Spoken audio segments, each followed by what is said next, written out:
वेद बिहारी मदन गोपाल गुरु गंगेश्वर दीन दयाल।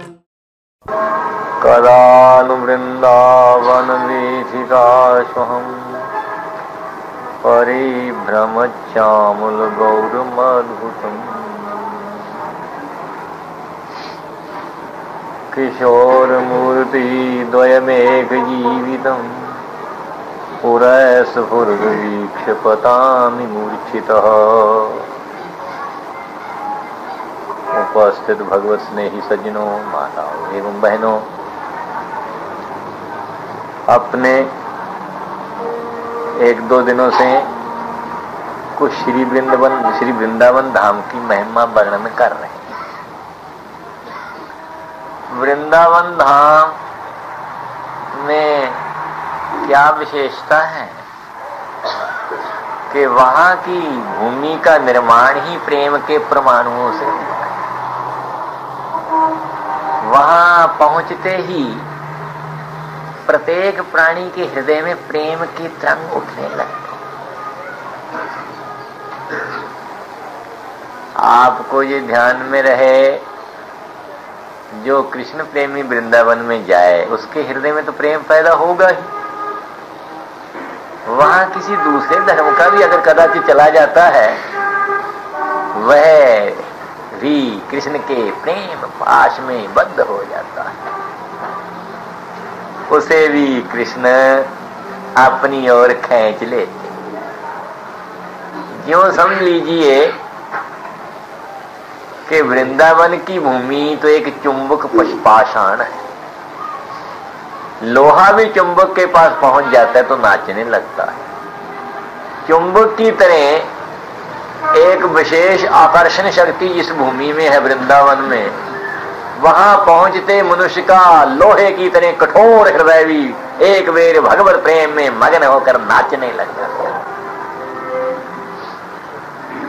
अब तो बोधानंद सरस्वती या मधुसूदन सरस्वती या श्री शंकराचार्य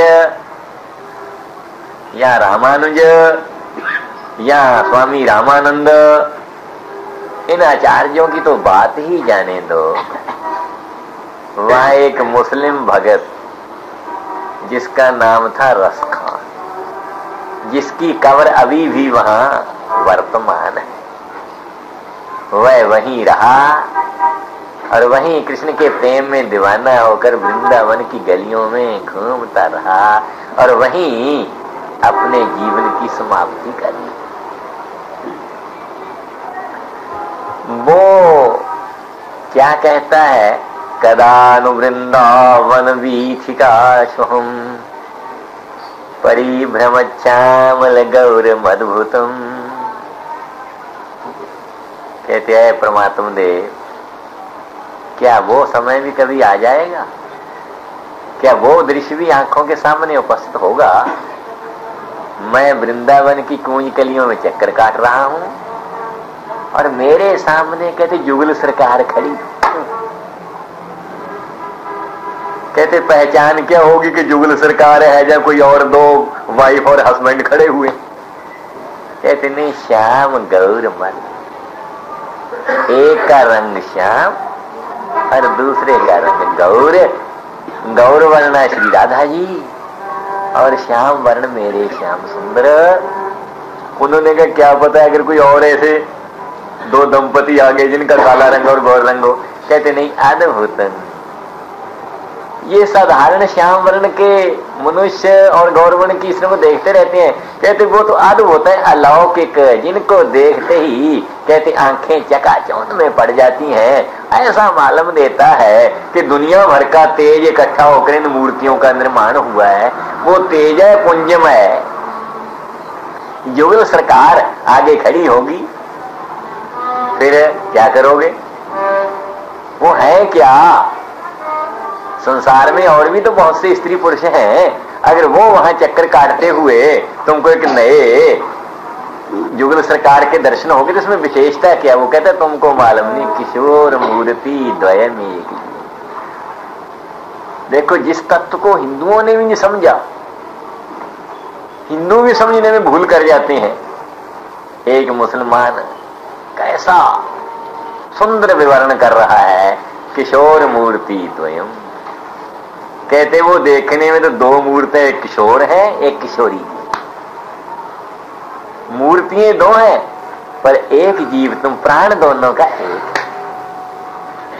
अर्थात एक ही प्रभु ने लोगों को प्रेम पाठ पढ़ाने के लिए दो मूर्तियां बना ली, एक राधा की और एक श्याम।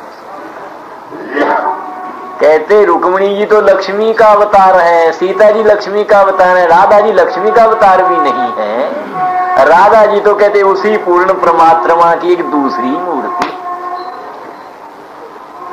किशोर मूर्ति द्वयम, दो मूर्तियां हैं किशोर किशोरी जी की। कहते एक जीवित, जिनका जीवन प्राण आत्मा जिनका एक। पुरस्फुर्दवीक्षपतामि मूर्छितः, मेरे सामने किशोर किशोरी जी खड़े हों और उस चमकते हुए तेज पुंज में जुगल जोड़ी का दर्शन होते ही कहते मैं समस्त संसार को भूलकर चेतना शून्य होकर वहां बेहोश होकर गिर जाऊं। ऐसा समय भी मुझ पर कभी आएगा? सरकार की जय। ये रसखान के उद्गार। अच्छा, रसखान से जब पूछा गया था कि रसखान तुम वृंदावन जाके क्या करो, वहां मंदिर में जो गोस्वामी लोग रहते हैं वो तुझे तो भीतर भी नहीं जाने देंगे, कहेंगे यवन, ये यवन है। और वहां के जितने भी सज्जन हैं, वैष्णव हैं, जो तुझसे स्पर्श करना भी पसंद नहीं करते, प्रतिदिन उनके द्वारा तेरा तिरस्कार हुआ करेगा। ऐसे तिरस्कार प्रधान जीवन को तू क्यों मांगता है?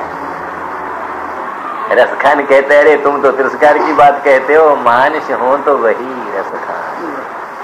ब्रसों बसों ब्रज गोकुल गांव के द्वार। कहते अगर मेरे को दोबारा जन्म मिले मनुष्य जोनी में तो मैं यही चाहता हूं कि मैं भगवान कृष्ण के वृंदावन का ग्वाला बन जाऊं और उसी वृंदावन के गांवों में उन गोपालों के साथ रहा करूं जिनको श्री कृष्ण के सखा होने का सौभाग्य प्राप्त हुआ है और अब जो श्री कृष्ण के सखा के वंशधर है।